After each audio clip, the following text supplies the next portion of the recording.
The Diamondbacks pick up an impressive win over the St. Louis Cardinals, defeating them by the score of 6-2. Hello there, I'm Mike McDermott from the AZ Snake Pit, and this is game number 21 of the 2022 MLB season. The win pushes the Diamondbacks total to 9-12, good for a 429 winning percentage. Be their highest winning percentage in 3 years if they can keep this up. The only way this game started off with teams trading zeros early on. The Cardinals scored first. Paul Goldschmidt, of course, hits a home run off Madison Bumgarner. What's new? The only difference is Paul Goldschmidt's hitting and the uniforms change in this regard. So that was all Bumgarner gave up in 5 innings, kept the Giants off the base path with only 1 walk, 3 hits allowed. Cutter was effective at creating weak contact and preventing the Cardinals from building innings together. Diamondbacks offense a little bit slow early on, but they did. With Bumgarner's pitching, they were able to get to Wainwright, whose name was spelled.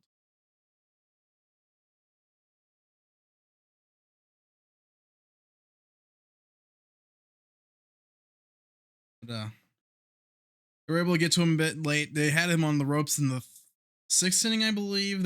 Wainwright was able to wiggle off the hook in that one. They had a chance to put up a crooked number in that inning, but couldn't get the job done. They did get a couple runs in the third. Dalton Varsho in the middle of it again.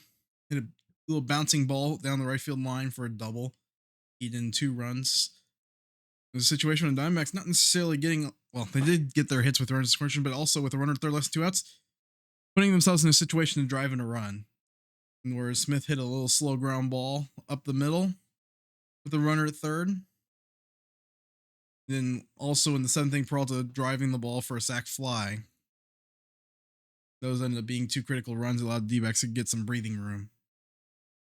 So they were able to take a 3-run lead going into the bullpen, 3-1 lead going in with the bullpen in there. The situation where I think if Bumgarner was facing the bottom of the order, send him out for the 6th, but he was 2, 3, 4 hitters, middle of the order. So it's like, okay, make a pitching change. So the D-backs bring in Luis Frias. A little bit of Frias right now is a pitcher that is almost there. I think he's more reliever than starter, but because the command's just not there, and you in the first batter, I think he drew.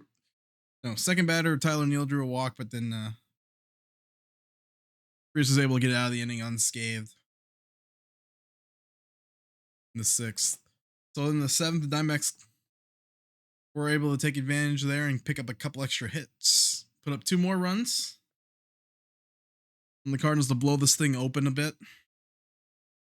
Lupo kind of hit a ground. It's one of those things where they're not pressing to do things. Lupo, a little ground ball that snuck through the right side with the runner at second.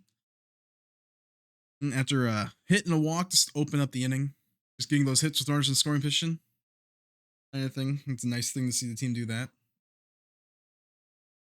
Beer drew a walk, and then Hummel drove in a run, and then Hummel ended up driving in another run. Pretty nice to see the team do that. 8th inning, Ketel Marte hit a double.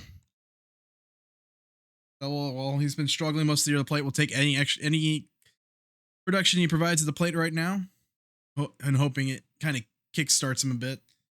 And then Sergio Alcantara, the next batter, drove him in with a single. And that was after the Cardinals were able to squeak a run across on Frias the previous inning. And Ramirez did a good job of holding the Cardinals to 1 run from that inning after it looked like a meltdown was imminent on Frias' end. So that's why the Ramirez deal has been pretty good for the Diamondbacks. So then after that, after Ramirez shuts the door, D-backs get that run back with the Alcantara RBI single. It's a sign of a good team. When somebody scores against you, you put up an answer.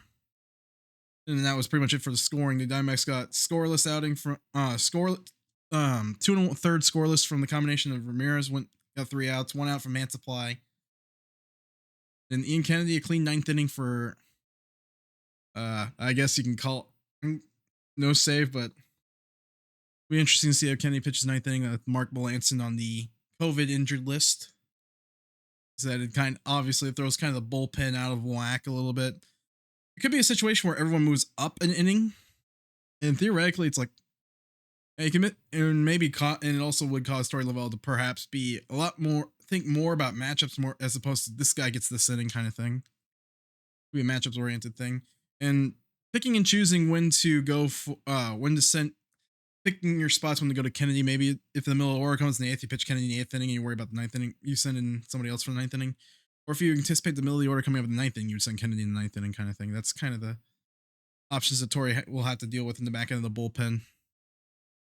Interesting to see how it turns out. When Melanson comes back, it shouldn't be out for too long, I believe, because Melanson was starting to find his groove when he hit the injured list. See what so game 3 Diamondbacks be tomorrow at 11:15 Arizona time. Errol Kelly going up against Miles Mikolas. Both pitchers off to solid starts on the season. Kelly a 1.69 ERA. He's been pretty fantastic in all 4 of his starts in the year. No fewer than 5 innings and no more than 3 runs. His starts, in fact, only starting against the Dodgers, he gave up more than 1 run. So hopefully D-backs have a chance to take a 2-1 series lead. I feel a lot more confident about their chances of splitting the series against the Cardinals after a nice response game in game 2 after getting slaughtered in game 1.